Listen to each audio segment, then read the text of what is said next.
உலகத்தையே மறந்துடுவோம் நம்ம ஜல்லிக்கட்டு போனோம்னா. எவ்வளவு துன்பம் இருந்தாலும் அதெல்லாம் மறந்துட்டு ஒரே சந்தோஷமா பசங்களோட ஜாலியா இது வருது. அது ஒரு வாழ்க்கை தான். நம்ம பசங்க தான் இவங்கெல்லாம். நம்ம மாடு எங்க ஏத்திட்டு போனாலும் வந்துருவாங்க.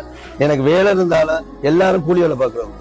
வேலை இருந்தாலும் நான் வர்றேன் அப்புறம் நம்ம இவங்களுக்கு சாப்பாட்டுக்காக கிடையாது, அந்த மாட்டு மேல ஒரு ஆர்வத்துக்காக. எல்லாம் பெயிண்டரு, கொத்தனாரு, இந்த மாதிரி வேலைகளுக்கு போயிருக்காங்க. விட்டுட்டு சம்பளம் அன்னைக்கு போனா 1000 ரூபாய் சம்பளம், அதெல்லாம் விட்டுட்டும் வர்றாங்க நம்மளோட. அது காசுக்காக கிடையாது, நம்மளோட பழக்கம் மாட்டுக்காக. இது மாடு மேட கொண்ட ஆர்வத்தோட பசங்களுக்கு கொண்ட ஆர்வம் தான் அதிகமா இருந்துச்சு. பசங்களை மாடு எங்க ஏத்தலாம், இங்க போகலாம், இங்க வாடி வாசல் இருந்துச்சு, நம்ம போய் டோக்கன் வாங்கணும், அங்க போகணும். என்னை பசங்க படுத்தின டார்ச்சர்ல தான் மாடு என்ன வாங்கினது பண்ண முடியாது. பசங்க தான் முக்கியம்.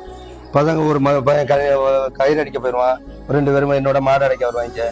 எல்லாருமே கோஆபரேஷனுங்கிறது தான். எல்லாரும் ஒண்ணு சேர்ந்தாதான் மாடு அடைக்க முடியும். வீரர்களுக்கு அவன் உயிரை வெறுத்துட்டு மாடு அடைக்கிறான்ல, நம்ம மாடு புடிபட்டுருச்சுன்னா அவனை போய் அடிக்கிறது பண்றதா அந்த வேலை பண்ணக்கூடாது. அவன் உயிரை துச்சமா நினைச்சு செயல்படுறான். உனக்கு மாட்டுக்கு திறமை இருந்தா ஜெயிச்சு வரட்டாது. அதுதான் நான்